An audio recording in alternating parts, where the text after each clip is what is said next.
Jelas insya Allah? Belum saya terangkan ya. Bagaimana bisa? Saya terangkan dulu ya. Bismillah. Untung puasa ya. Alhamdulillah. Bismillahirrahmanirrahim. Kita turunkan dulu ya. Satu. Kita keluarkan dari Al-Qur'annya dulu. Bismillah. Quran surah kedua. Kita ambil ayat 129. Dan yang kedua dijawab di Quran surah kedua ayat 151. Kemudian disebutkan namanya supaya tidak tertukar dengan nama yang lain. 4 kali dalam bentuk Muhammad, Quran surah 3 ayat 144. Quran surah 33 ayat ke-40. Quran surah ke-47 ayat yang kedua. Quran surah ke-48 ayat 29. Sekali disebut dengan nama Ahmad di lisan Nabi Isa alaihissalam. Quran surah ke-61 ayat ke-6. Paling kiri sebelah atas. Kemudian setelah ini ditetapkan, diminta kita untuk mengikutinya. Quran surah ke-59 ayat ke-7. Aspek keteladanannya terletak di Quran surah 33 ayat 21. Cinta Allahnya diberikan pada yang mengikuti di Quran surah ketiga ayat 31.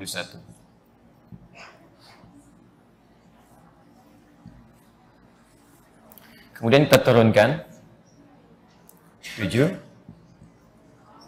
Saat akan mengikuti ini tidak mudah, kita akan mulai menghadapi tantangan. Quran surah keempat ayat ke-100. Ujiannya ditafsirkan di Quran surah kedua ayat 214. Solusinya ada di Quran surah ketiga ayat 142. Detailnya, solusi dan ujiannya ada di Quran surah kedua ayat 155 sampai 157. Kemudian kita mulai pelajari Quran surah ke-96 ayat 1 sampai dengan 5. Kita turunkan caranya di Quran surah ke-9 ayat 122. Kita temukan di Quran surah ke-58 ayat 11. Hasilnya ada di Quran surah ke-35 saja ayat 29.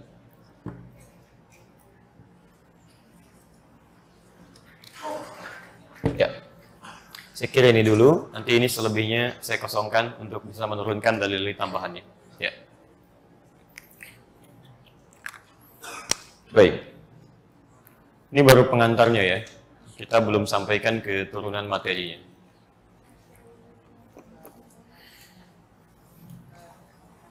Baik. Kita turunkan dulu beberapa turunan dalilnya. Bismillahirrahmanirrahim. Saya mulai dengan pengantar pertama.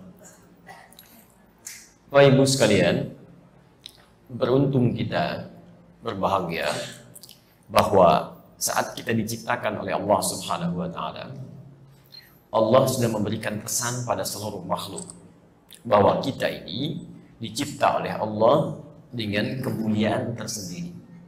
Di saat diciptakan manusia pertama disebut oleh Al-Qur'an sebagai makhluk yang mulia. Karena itulah di antara namanya disebut dengan ins, disandingkan dengan jin. 18 kali disebutkan di Quran. Ya ma'syaral jinni wal ins, wa ma khalaqul jinna wal ins. Ins itu asal katanya sesuatu yang nampak, terlihat. Kedua, lembut. Ketiga, harmoni, ramah. Di ketika Allah menciptakan Adam alaihissalam, ingin memberikan gambaran bahwa bedanya Adam dengan makhluk yang lain. Pertama, Adam dicipta dalam keadaan tampak, terlihat. Ya, beda wujudnya dengan jin yang diciptakan sebelumnya, tidak nampak dalam pandangan kita. Kemudian yang kedua, bawaan sifatnya lembut, ramah, baik. Karena itu semua anak cucu Adam ketika kemudian lahir berketurunan dari Adam alaihissalam disifati oleh Al-Quran dengan sifat-sifat mulia ini. Ramah, baik, mulia, bahkan saking mulianya pun kata Allah, rizkinya pun kami siapkan yang baik-baik saja. Quran surah ke-17 ayat ke-70, paling kanan di pertengahan. Perhatikan ayatnya. Walaqad karramna bani Adam. Sungguh kami telah muliakan seluruh anak cucu Adam. Bani itu keturunan sampai berakhir kehidupan. Jadi kata Quran, kita keturunan Adam semuanya. Kalau Bapak Ibu mau cari, silahkan cari nasabnya sampai ke Adam. Ya. Akan ditemukan. Karena itu disebut dengan Bani Adam. Ya, disebutkan 7 kali dalam Al-Quran di 7 ayat berbeda. Bani Adam. Sekarang lihat redaksi Qurannya. Walaqad karramna Bani Adam. Sungguh kami telah muliakan semua anak cucu Adam. Jadi kita ini diciptakan dalam keadaan mulia. Saking mulianya, seluruh tubuh kita saja, dari ujung kepala sampai ujung kaki, itu tidak boleh melakukan aktivitas, tidak boleh mengerjakan sesuatu, kecuali menunjuk pada yang mulia, yang baik-baik saja. Ya, kita mulai seringkali saya sampaikan dari kepala misalnya. Di kepala ada mata. Mata kita nggak boleh melihat, kecuali yang baik-baik. Quran surah 24, ayat 30 untuk laki-laki, ayat 31 untuk perempuan. Ulil mu'minina yaghuddu min absarihim. Katakan pada pria-pria yang merasa punya iman, matanya hanya boleh lihat yang baik-baik saja. Jadi kalau antum menggunakan mata untuk melihat yang tidak baik, itu sesungguhnya Anda sedang merendahkan diri Anda di hadapan Allah Subhanahu wa taala. Karena saking mulianya kita, matanya pun nggak boleh lihat yang nggak baik. Lisan misalnya Bu, turun ke lisan. Saking mulianya lisan kita, itu nggak boleh mengucapkan, mengungkapkan hal-hal yang tercela. Dilarang, turun ayat-ayat larangan. Quran surah 49 misalnya ayat 12. Ya ayyuhalladzina amanu la yaskhar qaumin qaum. Hei orang-orang yang merasa beriman, jangan saling cela. Jadi ketika lisan Anda digunakan untuk mencela, Anda sedang merendahkan martabat Anda di hadapan Allah Subhanahu wa taala. Karena itu dilarang untuk berdusta, wailul lil mukadzibin. Dilarang untuk bergosip. Maaf, saya fokus ke sini. La yaghtab ba'dukum ba'dha. Jangan saling bergosip, gitu kan? Jadi kalau lisan kita digunakan pada sesuatu yang tidak baik, itu sesungguhnya bukan cuma keluar dari nilai-nilai kebaikan, tapi seakan-akan sedang keluar dari nilai-nilai kemanusiaan. Sampai ke tangan. Kalau tangan Anda dipakai pada yang kotor, turun ayat wailul lil mutaffifin. Celaka orang-orang yang curang. Korupsi itu curang. Karena surah tadi turun saat mengurangi timbangan, ya, curang dalam bisnis, curang dalam hal bekerja sama dan sebagainya. Bahkan kata Quran, daripada dipakai mencuri, potong aja tangannya. As-sariqu was-sariqatu faqta'u aydiyahuma. Para pencuri laki-laki perempuan, potong aja tangannya, karena saya ciptakan tangan itu untuk yang baik-baik kata Allah, bukan untuk pada yang buruk. Sampai ke ujung kaki. Quran surah ke-25 ayat 63 misalnya. Wa ibadur rahmanil ladzina yamshuna 'alal ardi hauna. Hamba Allah yang penyayang itu pasti kalau jalan, jalannya itu tawadhu, tidak sombong. Jadi kalau ada orang jalan kemudian sombong, itu bukan sekedar mengeluarkan dari fitrah kebaikannya, seakan-akan gak dianggap hamba oleh Allah. Lihat, wa ibadur rahman, hamba Allah yang penyayang itu, yamshuna 'alal ardi hauna. Kalau jalan, dia tawadhu. Jadi kalau antum jalan sombong, pakai motor sombong, ya masya Allah, pakai mobil sombong, pakai sepeda sombong, nggak pakai ketiga-ketiganya, jalan kaki pun masih sombong juga, gitu kan? Baik, itu saat Anda sombong, itu tidak diaku hamba oleh Allah. Quran surah ke-31 ayat 18, paling kiri sebelah bawah. Wala tamshi fil ardi maraha. Jangan jalan dengan sombong ya. Di saking mulianya tubuh kita dari atas sampai ke bawah, itu dijaga oleh Allah Subhanahu wa taala agar tetap berperilaku mulia dalam kehidupan. Wa hamalnahum fil barri wal bahr.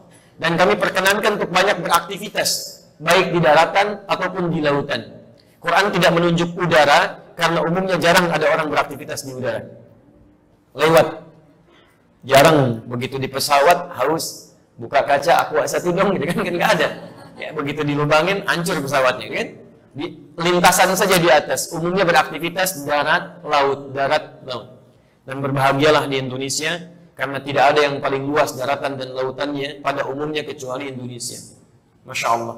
Saya pernah baca bukunya Profesor Ahmad Mansur Surya Negara, yang Api Sejarah itu, jilid pertama, warnanya hitam, terbitan Surya Madani. Anda buka halaman 19, posisi paling kanan sebelah atas, paragraf kedua, baris 1 sampai 3. Itu disebutkan Indonesia itu luasnya, daratnya saja 200 juta kilometer. 2 juta kilometer persegi. Lautnya 3.200.000 kilometer persegi.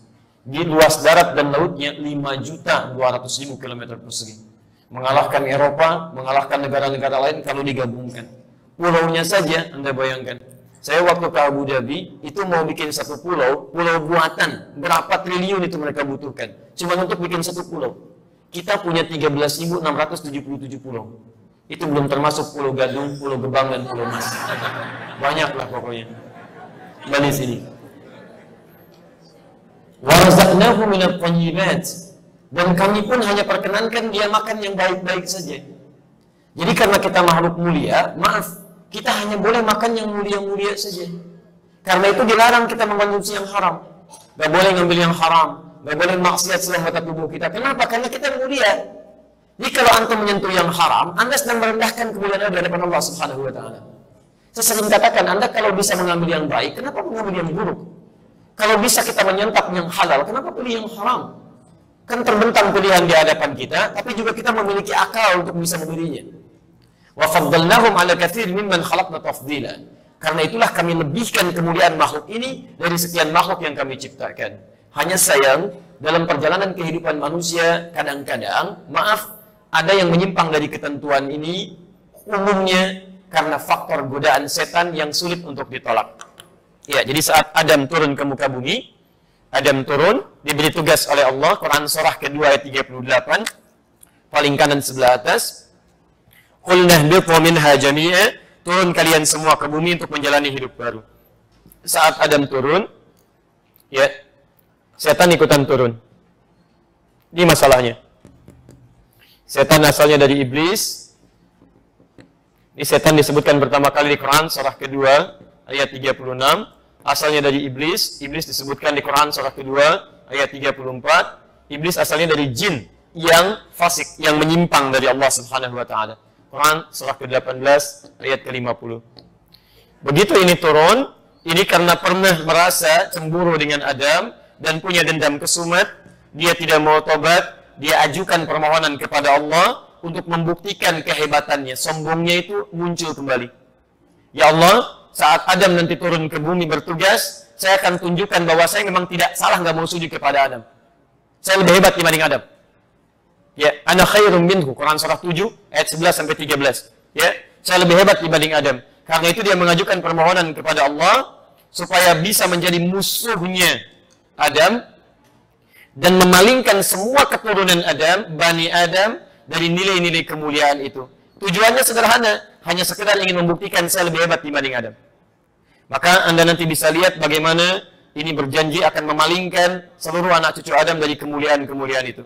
Quran surah keempat ayat 116 sampai 119. Saya lingkari ayat 119-nya.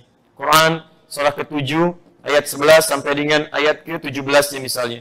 Quran surah ke-15 ayat ke-27 sampai ayat 40-nya. Dia berjanji di hadapan Allah akan menggoda seluruh anak cucu Adam, bahkan maaf, dari depan, dari belakang, dari kanan, dari kiri, dan dia katakan, saya pastikan sekuat tenaga akan sedikit engkau dapati di antara hamba-hambamu yang menjaga kemuliaan itu dalam bersyukur kepadamu. Jadi tidak mudah kita menjadi orang baik untuk mempertahankan kemuliaan itu. Karena saat yang bersamaan, kalau Anda ingin berbuat baik, pasti setan pun tidak akan diam. Dia akan mengolah nafsu kita supaya menghambat kebaikan diri kita. Diingat baik-baik ini ya. Kalau Anda masih ingat di awal kajian kita di sini, dalam diri kita ini ada dua hal yang sangat penting. Satu, takwa, unsur kebaikan. Yang kedua, nafsu, lawan daripada takwa yang mengajak pada yang tidak baik. Takwa disebutkan 115 kali dalam Al-Quran, nafsu disebutkan 115 kali dalam Al-Quran. Jadi begitu Anda misalnya ada dorongan-dorongan kebaikan, nah sinyal takwa akan menguat, mengarahkan Anda pada kebaikan yang dimaksudkan. Yang mendorong takwa namanya malaikat, disebutkan 88 kali dalam Al-Quran. Yang mendorong nafsu namanya setan, disebutkan 88 kali dalam Al-Quran. Persis sama. Saya ilustrasikan sederhana begini. Anda kalau dengar adzan, pernah nggak ada perasaan begini? Sudah adzan, siap-siap, siap-siap. Pernah? Nah, itu dorongan sifat takwa. Begitu adzannya selesai, sisi lain muncul. Tenang, baru adzan, belum qomat. Pernah ada begitu? Nah, itu gambarannya paling mudahnya seperti itu. Ya, jadi kalau Anda ingin berbuat baik, akan berhadapan dengan lawan ini. Dan tidak mudah teman-teman sekalian, Karena tidak sedikit di antara hamba-hamba Allah yang mulanya baik jadi korban setan, termanfaatkan kondisi nafsunya, bahkan terjerumus secara tidak langsung, bahkan ada yang langsung menyatakan sebagai musuh Allah Subhanahu wa taala. Saking sayangnya Allah, maka Allah menginginkan semua hambanya kembali kepada kebaikan. Ingat baik-baik ini ya. Allah itu punya sifat Rahman. Yang dengan sifat keadilan pada sifat Rahman ini akan memberi kesempatan pada setiap hamba bagaimanapun keadaannya agar ia mau kembali menjadi baik. Kita lahir itu fitrahnya mulia dan Allah tidak ingin kita pulang dalam keadaan yang kotor. Karena itulah turun ketentuan dalam Al-Quran surah ke-29 ayat ke-69. Walladzina jahadu fina lanahdiyannahum subulana. Dan orang-orang yang mau berjuang mengambil petunjuk kami, lihat bahasa Qur'annya, mengambil petunjuk kami. Jadi setiap kita itu pasti akan mendapat petunjuk Allah. Bahasa paling populernya, setiap manusia pasti mendapat hidayah. Jadi kata Quran, nggak ada manusia yang tidak dapat hidayah. Semua mendapatkan hidayah. Cuman persoalannya, ada di antara yang diberikan itu tidak mau ngambil. Jadi ketika diberikan, dia tidak mau ngambil. Bukan persoalan tidak dapat. Diberi, tapi nggak mau ngambil. Makanya kata Quran, kalau dia mau berusaha mengambilnya, lanahdiyannahum subulana. Kami akan tunjukkan jalan-jalan kami. Antum kenal Fir'aun?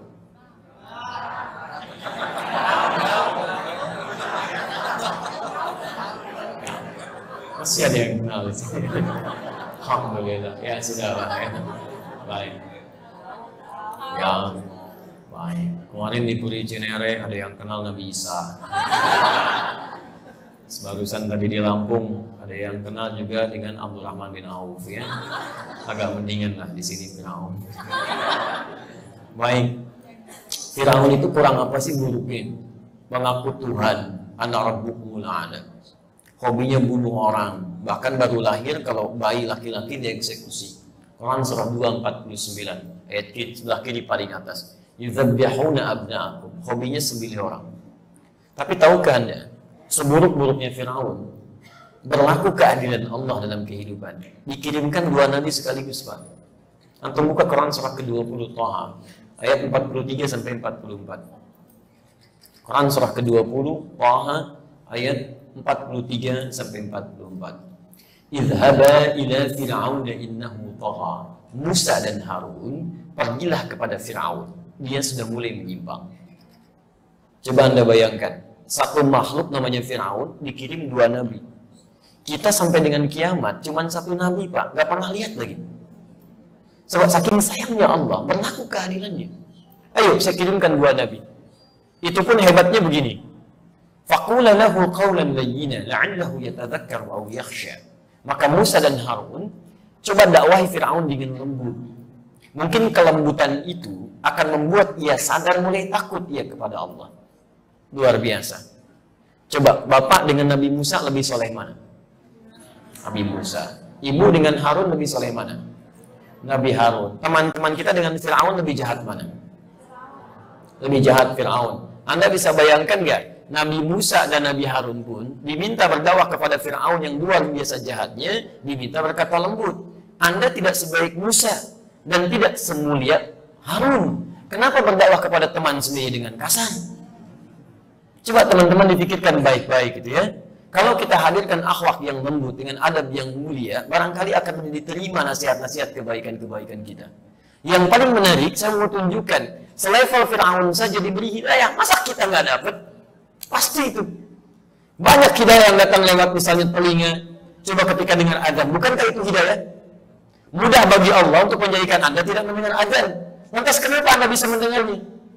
Dan tidak sedikit orang-orang yang mohon maaf, begitu mendengar kalimat Allahu Akbar ke masjid, diperkenalkan syahadat asyhadu an la ilaha illallah, tidak sedikit non-muslim yang mendengar lafaz itu bisa masuk Islam. Mata misalnya, coba teman-teman lihat.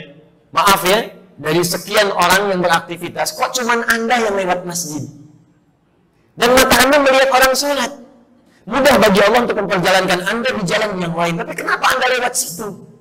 Di situ ada hidayah. Begitu Anda pulang dari kantor, tiba-tiba Anda lihat masjid. Masya Allah, lihat orang mulai ke masjid. Anda pahami dan sebagainya, tiba-tiba Anda mampir. Siapa yang menjalankan Anda tiba-tiba melihat masjid? Dari sekian hamba Allah yang mengetahui, misal ada taklim di hari ini, kenapa cuma Anda yang diringankan? Anda yang bisa melihat informasinya, Anda yang dilembutkan hatinya. Kalau bukan Allah ingin berikan kebaikan pada Anda, mustahil Anda diberikan gambaran-gambaran demikian. Karena itu saya tunjukkan kepada Anda, demi Allah saya katakan, sepanjang ada isyarat-isyarat itu, cepat tangkap. Jadi kalau Anda sedang lewat, azan muncul misalnya, terus Anda lihat masjid, Anda dengar, Anda lihat, itu tandanya cinta Allah ditautkan pada Anda. Ambil kesempatannya. Karena belum tentu sampai di tujuan Anda bisa hidup. Ya, kecuali kalau ada yang darurat, yang sifatnya memang mesti kita jalani. Itu gambarannya. Saya pernah kisahkan di sini, ada 2 orang mahasiswa yang di Amerika itu. Pernah? Belum. Jadi ada orang Indonesia, dia sedang kuliah di Amerika, kemudian satu flat dengan non-muslim, ya, jadi tinggalnya dengan non-muslim, tapi akhlaknya luar biasa bagus, mulia. Tapi juga dia, Masya Allah, dia praktekkan nilai dakwah. Saya mengajak pada kita semua, ayo, kita itu umat dakwah. Antum tidak harus jadi ustaz untuk berdakwah.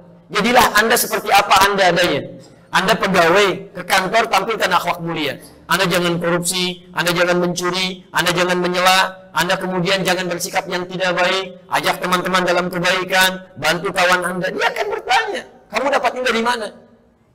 Dari Allah Rabb saya yang mengajarkan saya. Dari Rasul yang memerintahkan saya begini. Ibu bagi dengan tetangga, ibu masak bagi tetangga ibu, walaupun non-muslim. Banyak hadis mengisyaratkan kita untuk berbagi. Begitu teman ibu mengatakan, kok baik sekali bu, jarang-jarang seperti ini ada yang kirim seperti ibu. Bukan baik, tapi Rasul saya meminta saya untuk berbagi.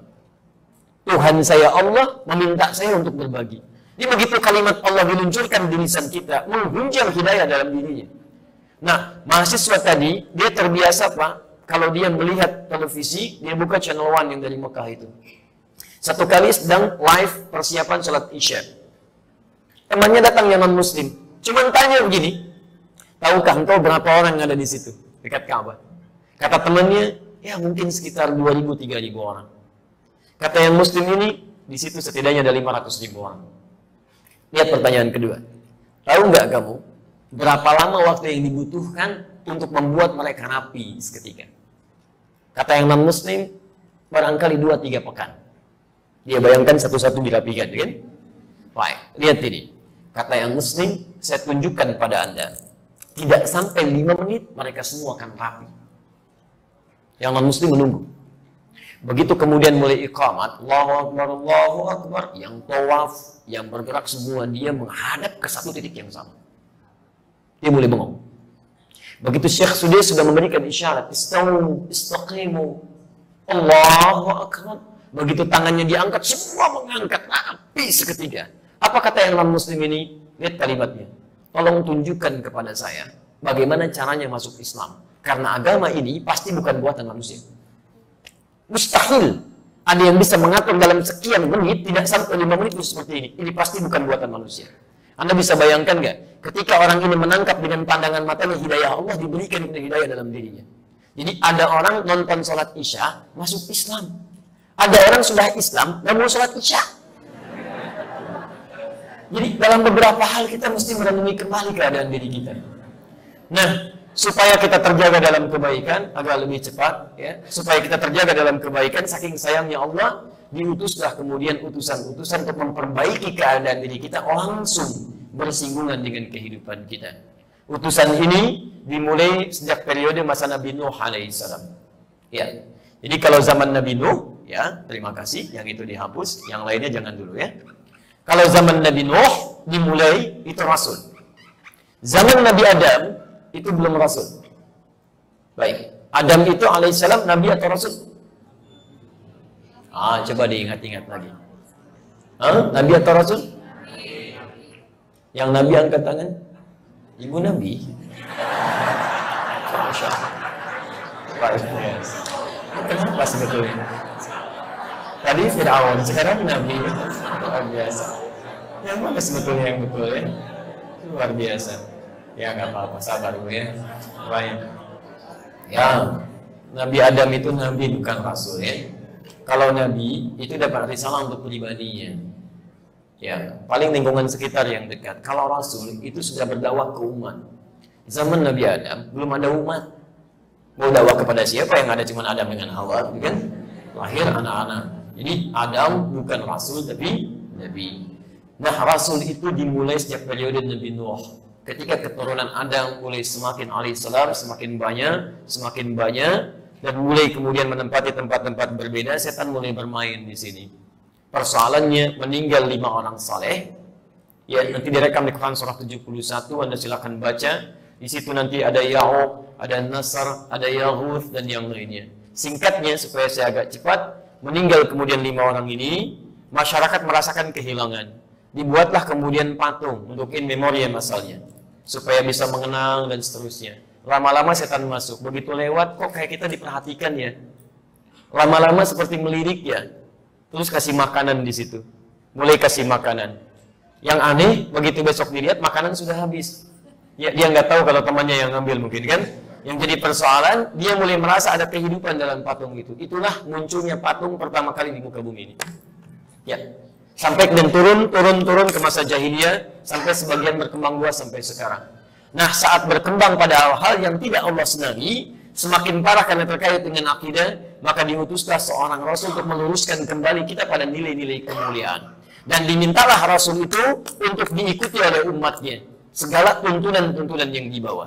Maka Nabi Nuh mulai diutus. Nuh ke Nabi Adam alaihissalam ada kisaran 5-6 generasi. Setiap generasi 1000-2000 tahun.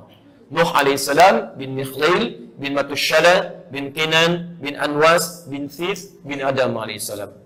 Nah, teman-teman sekalian, mulai periode berganti, generasi bertambah, saking sayangnya Allah, di setiap tempat-tempat yang mengalami situasi yang jauh dari Allah dan kemuliaan, diutuslah kemudian rasul-rasul untuk mengembalikan pada kebaikan-kebaikan. Kadang-kadang satu komunitas itu rasulnya bisa 2 di satu zaman. Misal Nabi Ibrahim alaihissalam satu periode dengan Nabi Lut alaihissalam. Di Nabi Ibrahim dengan Nabi Lut itu sama-sama berdakwah dalam satu masa, cuma di komunitas yang berbeda. Nanti silahkan dilihat di Quran misalnya surah ke-51 dari ayat 23 sampai ayat 35.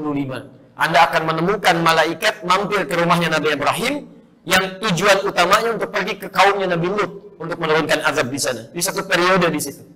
Poinnya adalah, mohon maaf, dari mulai periode Nabi Nuh sampai dengan periode ke akhir-akhir zaman diutus oleh Allah rasul-rasul untuk bisa mengembalikan manusia pada kemuliaan-kemuliaan dan kebaikannya.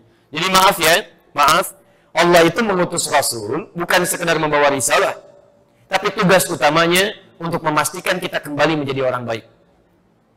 Ini, mengembalikan kemuliaan kita.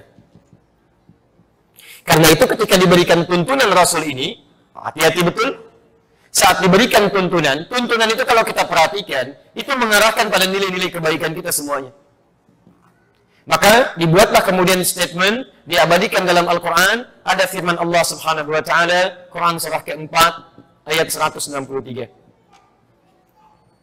Dimulai dari masa Nabi Nuh, berakhir di masa Nabi Muhammad sallallahu alaihi wasallam. Inna awhayna ilaika kama awhayna ila Nuhin wan nabiyyina min ba'di. Muhammad, kami wahyukan kepadamu risalah seperti kami wahyukan kepada Nuh sebelumnya dan nabi-nabi setelahnya. Jadi periode Rasul itu dimulai dari masa Nabi Nuh alaihissalam sampai ke Nabi yang terakhir, Nabi akhir zaman. Paham sampai sini? Yang penting Anda garis bawahi bukan masalah Rasulnya, tapi persoalannya tugas Rasul itu diutus untuk mengembalikan kita jadi umat mulia. Jadi tujuan utamanya supaya kita jadi baik lagi, dekat dengan Allah, akhlak kita mulia dan terjamin kebahagiaan hidup dunia dan akhiratnya. Paham sampai sini? Nah, yang menarik begini, saya mau tekankan sebentar sebelum kita masuk kepada materi intinya. Lihat baik-baik. Teman-teman sekalian, periode Nabi Nuh alaihissalam,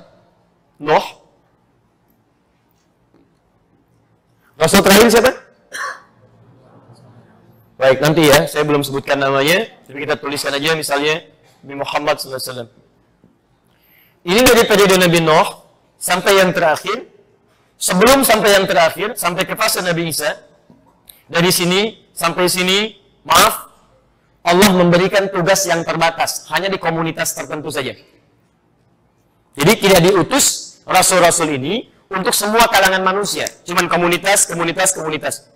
Yang terakhir misalnya Nabi Isa alaihissalam itu hanya ditugaskan di kisaran Palestina saja, tidak keluar dari situ. Jadi kalau sekarang ada yang merasa pengikut Nabi Isa sampai ke Indonesia, itu tersesat kejauhan. Mesti balik lagi ke sana, ya. Baik. Bedanya dengan Nabi Muhammad SAW, Nabi yang terakhir ketika diutus, ini yang paling menarik. Nabi Muhammad SAW diberikan oleh Allah tugas yang sangat penting. Tugasnya tidak hanya mencakup satu komunitas. Bahkan diberikan petunjuk yang petunjuknya pun akan berlaku abadi untuk seluruh umat manusia sampai berakhir masa. Dalam bahasa Al-Quran, kalau manusia ditunjuk dengan keseluruhannya tanpa batas sampai akhir masa, itu pasti menggunakan kalimat nas namanya. Saya pernah sebutkan di sini, ya, ingat baik-baik, mudah-mudahan saya tidak mengulangi lagi. Manusia disebut dengan 5 nama di Quran, kalau masih ingat.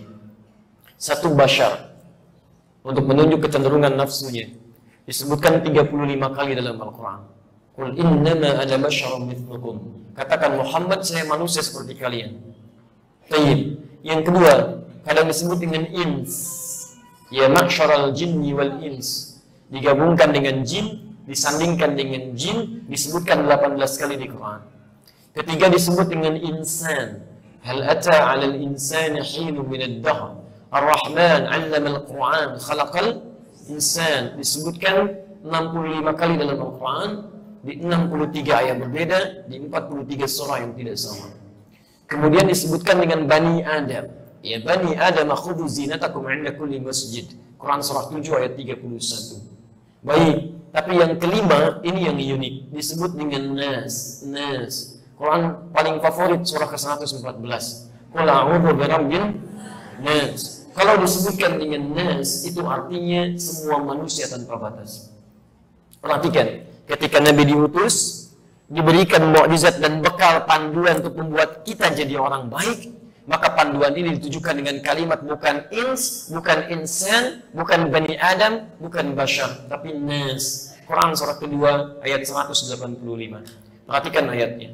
Syahrul Ramadan alladzi unzila fihi al-Quran hudan linnas. Di bulan Ramadan kami turunkan Al-Quran, akan jadi petunjuk untuk semua manusia. Jadi berita baiknya, Nabi Muhammad itu keistimewaan pertamanya, maaf, sekalipun nabinya sudah tidak ada, tapi petunjuknya akan kekal untuk semua manusia. Bedanya dengan petunjuk Nabi Isa, Nabi Musa, kalimat Qurannya selalu menggunakan kata qaum Musa, qaum Isa. Makanya petunjuknya selalu disebut dengan suhuf Ibrahim wa Musa. Suhuf itu lembarannya, Quran itu bacaannya. Jadi kalau lembaran itu bisa hilang, bisa hancur, tapi bacaan sulit untuk hancur. Coba lihat, jujur, bacaan. Silahkan tuliskan tulisan jujur. Bisa dihapus. Tapi kalau bacaan bagaimana menghapusnya? Karena itulah petunjuk-petunjuk umat yang lalu bisa tidak ada, tapi Al-Quran sekalipun nabinya tidak ada, abadi. Karena ditujukan untuk semua umat. Paham sampai sini? Kalau Al-Quran bukan firman Allah, mustahil Pak, ada yang bertahan sampai dengan sekarang. Silahkan Anda bandingkan dengan, maaf ya, kitab-kitab yang dianggap suci di muka bumi sampai hari ini. Silahkan bandingkan. Pernah nggak terjadi perubahan-perubahan kata, huruf, bahkan titik? Di Quran tidak akan ada. Di kitab lain akan ada penyesuaian. Silakan cek. Ada pergantian, ada penyesuaian bahasa, ada ejaan yang disempurnakan. Masya Allah, bahasa Tuhan disempurnakan. Ya, ada sesuatu yang salah pasti di situ. Silakan, tidak ada kitab di muka bumi yang mudah dihafalkan. Yang buta, hafal. Yang melihat, hafal. Yang besar, hafal. Yang kecil, hafal. Yang pintar, hafal. Yang menilai diri kurang pintar, hafal juga. Jadi itu cukup menarik. Kalau itu bukan firman Allah, mustahil. Mustahil. Tunjukkan di mana cacatnya Al-Quran. Gak akan ketemu. Jadi kalau Anda kembalikan ke sini, satu, bahwa pertama kita harus sepakat dulu bahwa Nabi Muhammad itu punya misi yang sangat besar. Beda dengan Rasul-Rasul sebelumnya. Karena itulah, ini berita baiknya sebagai pengantar pada materi inti kita. Lihat baik-baik. Saking mulianya tugas Nabi ini, saking pentingnya tugas Nabi ini, maka nabi-nabi sebelumnya dan rasul sebelumnya ikut mendoakan dan bahkan merasa gembira dengan tuntunan yang akan dibawanya. Contoh, Nabi Ibrahim selesai meninggikan bangunan Ka'bah. Ka'bah dibangun oleh siapa? Bukan ya. Sudah, jangan mengarang hanya ada di pelajaran bahasa Indonesia. dalam syariat? Kalau tidak tahu katakan. Baik. Ka'bah dibangun oleh siapa? Baik. Pernyataan Allah di Quran, Ka'bah itu bukan dibangun oleh Nabi Ibrahim, bukan oleh Nabi Adam, tapi sudah ada sebelum manusia turun. Quran surah ketiga ayat 96 sampai 97. Inna awwala baitin wudi'a lin-nas. Sungguh rumah pertama yang dibangunkan untuk manusia, bukan manusia yang bangun. Jadi yang dibangunkan untuk manusia. Jadi begitu Adam turun, Ka'bah sudah ada. Hanya nanti di zaman Nabi Nuh alaihissalam tersapu bagian atasnya, habis. Bangunannya habis, tersisa pondasinya. Satu pondasi disebut qaidah. Banyak pondasi disebut qawaid. Karena Ka'bah itu 4 sisi, ada 4 pondasi, maka disebut dengan qawaid. Zaman Nabi Ibrahim alaihissalam diminta Nabi Ibrahim untuk meninggikan kembali pondasi Ka'bah. Jarak Nabi Ibrahim ke Nabi Nuh ada kisaran 6-7 generasi. Ibrahim alaihissalam bin Azar, bin Nahur, bin Abil, bin Kinan, bin Arfakhshad, bin Sam, bin Nuh alaihissalam. Meninggikan bahasa Arabnya itu yarfa'u. Quran surah kedua ayat 127. Posisi paling tinggi sebelah atas. Tadi Ka'bah disebut apa? Masih ingat? Baik. Pondasi disebut apa? Qawaid. Meninggikan apa? Yarfa'u. Sekarang perhatikan kalimat Qurannya. Surah kedua Al-Baqarah ayat 127. Wa idh yarfa'u Ibrahimul qawaid minal bait. Dan ingatlah ketika Ibrahim itu kami perintahkan untuk meninggikan kembali pondasi Ka'bah yang hancur di zaman Nabi Nuh itu. Yang paling menarik, setelah selesai tugasnya ditunaikan dengan putranya Ismail, tiba-tiba berdoalah di samping Ka'bah itu. Di antara doanya, Quran surah 2 ayat 129. Perhatikan kalimatnya. Rabbana wab'ath fihim rasulan minhum. Ya Allah, mohon utus nanti seorang rasul yang lahir dari kalangan penduduk sekitar Ka'bah ini. Tolong tunjukkan pada kami siapa rasul yang dilahirkan di sekitaran Ka'bah. Tidak ada yang lain kecuali Muhammad SAW. Nabi Ismail lahirnya di Palestina, dibawa kemudian di Mekah, meninggal di Mekah. Quran surah ke-14 ayat 37. Ya, biwadin ghairi dzi zar'in inda baitikal muharram. Tapi tidak pernah lahir di Mekah kecuali Nabi Muhammad SAW. Kalau nanti antum ingin tahu, jadi dari Ka'bah itu, dari posisi Hajar Aswad, saya berdoa, bermohon pada Allah Subhanahu wa Ta'ala, mudah-mudahan yang belum haji atau umrah bisa disegerakan insyaallah. Ini Hajar Aswad. Anda tarik garis lurus ke sini, ini ada Bukit Safa. Bukit Safa di sini. Ya, ini tempat ta'lim pertama kali Nabi dengan para sahabat, ada 40 orang di sini. Ada rumah milik Arqam bin Abi Arqam, pemuda 17 tahun, masuk Islam ke-17, mewakafkan rumahnya di sekitaran sini. Ada yang menyebut di dekat pintu yang ini, Babus Salam. Ada yang menyebut di area yang sekarang pakai kaca itu ditutup. Saat Anda akan naik ke Bukit Safa di sini. Kemudian kalau Anda tarik garis lurus ke sini, keluar di pintu Babus Salam, dari sini lurus sini. Ya, ada di sini tangga. Kemudian ada eskalator sebelah sininya Anda naik. Anda tarik garis lurus ke sini, sekitar 50 sampai dengan 70 meter. Ada bangunan warna krem di sini. Tertulis Al-Maktabah Al-Qadimah, museum. Ini tempat Nabi dilahirkan. Ya, tempat lahirnya Nabi SAW. Sejarawan sepakat di sinilah tempat Nabi dilahirkan. Ya, kalau teman-teman nanti lebih punya waktu lagi, kita pernah mengambil gambar langsung dari sana, moto saat matahari terbit. Itu Masya Allah. Di atasnya ada bukit, matahari terbit dari sini. Jadi begitu matahari terbit, tepat di atas rumah Nabi SAW. Dan kalau malam rembulan juga posisinya tepat di atas rumah Nabi. Ini terang gitu keadaannya. Maka jangan heran kalau di riwayat selalu disebutkan Nabi dalam keadaan terlahir dengan bercahaya, terang, baik. Dan kalau Anda ambil foto saat persis terbitnya matahari, maka Anda akan lihat sinar matahari itu seperti ini gambarannya. Saya masih punya gambarnya. Kalau Anda mau lihat nanti di Masjid Al-Ihsan kami tunjukkan, itu cahayanya ke sini, persis urutannya begini, sampai ke Hajar Aswad. Dimulainya ke sini cahayanya. Ya, itu luar biasa. Masuk lewat Babus Salam, masuknya ke sini. Kalau Anda mau tafsirkan silakan. Saya tidak terlalu berani menafsirkan, tapi poinnya adalah ada isyarat-isyarat yang baik dari semuanya itu. Nah, jadi saya mau tunjukkan begini. Maaf ya, saking pentingnya tugas Nabi Muhammad, itu Nabi Ibrahim dan Nabi Ismail sampai mendoakan agar bisa terlahir di sini, bisa mendapati syariatnya, dan ingin mendapatkan syariat Nabi Muhammad, selevel Nabi Ibrahim, ingin bersegera untuk bisa mendapati itu. Tapi tahukah Anda, dikabulkan setelah 30 generasi setelahnya. Karena dari zaman Nabi Muhammad ke Nabi Ibrahim itu ada 30 generasi. Muhammad bin Abdullah bin Abdul Muttalib bin Hashim bin Abdul Manaf bin Qusay bin Murrah bin Kilab bin Ka'ab bin Ghalib bin Fihr bin Malik bin Nadar bin Kinana bin Khuzaimah bin Mudrikah bin Ilyas alaihissalam bin Nizam bin Mudar bin Ma'ad bin Adnan bin Addi bin Adli bin Muqawwam bin Nahur bin Tarikh bin Ya'rub bin Yasjub bin Nabit bin Ismail alaihissalam bin Ibrahim alaihissalam. Jadi Anda bisa bayangkan saking pentingnya Al-Quran, saking pentingnya sunnah risalah Nabi, itu 30 generasi sebelumnya sudah memohon kepada Allah untuk bisa mendapatkan syariatnya. Nabi Ibrahim meminta, nggak kebagian syariat Nabi Muhammad. Anda langsung diberikan syariatnya, nggak Anda ambil, keterlaluan. Nabi dulu mengharapkannya supaya hadir dalam masa mereka. Mereka tidak mendapati. Kita diberikan tuntunannya walaupun tidak melihat nabinya. Masa kita nggak ambil? 2 orang nabi saja mengharapkannya. Kita yang bukan nabi, bukan rasul, diberikan nggak kita ambil. Keterlaluan. Tapi yang paling menarik, Nabi Ibrahim nabi bukan. Nabi, rasul bukan. Lihat, bukan cuma nabi dan rasul. Beliau Khalilullah. Wattakhadallahu Ibrahim Khalila. Sangat dekat dengan Allah. Beliau Abul Anbiya. Anak-anaknya itu nabi rata-rata.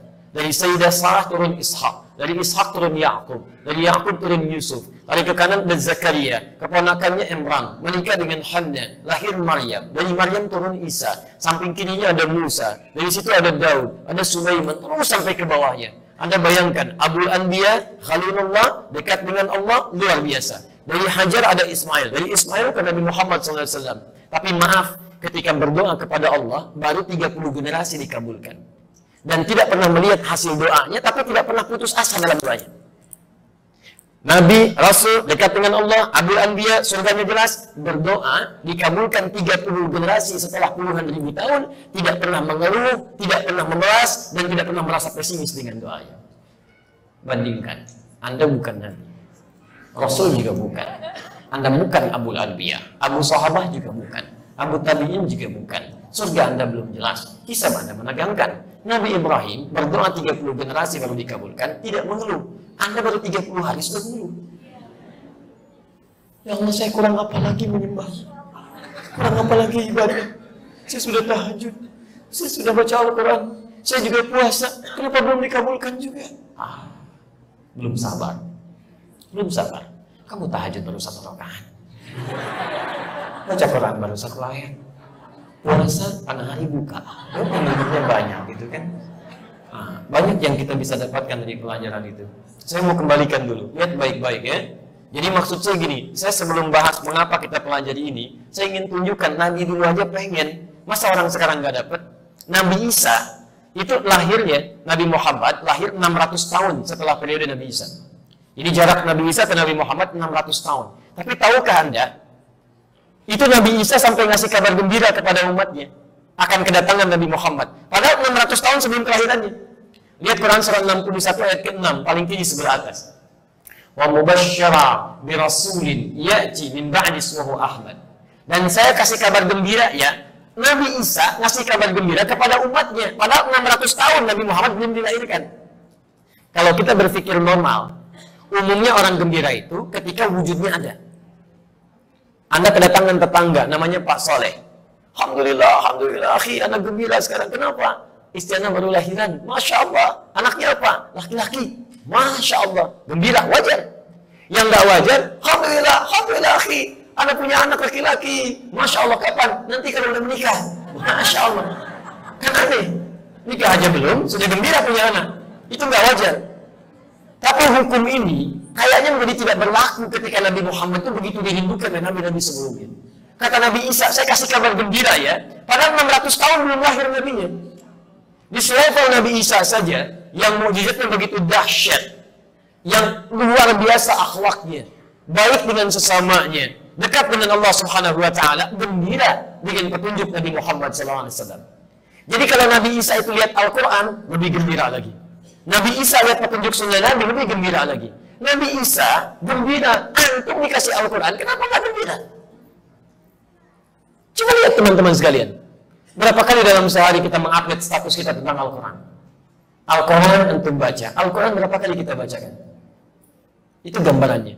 Jadi hari ini kita ingin coba melihat kembali pada keadaan diri kita. Ada sesuatu yang harus kemudian kita lihat kembali, kita syukuri, dan berita baiknya, dikabulkanlah doa Nabi Ibrahim, doa Nabi Isa, dengan diutusnya Nabi yang terakhir itu. Dan lebih baik lagi, Nabi terakhir itu untuk kita, bukan untuk umat yang lain.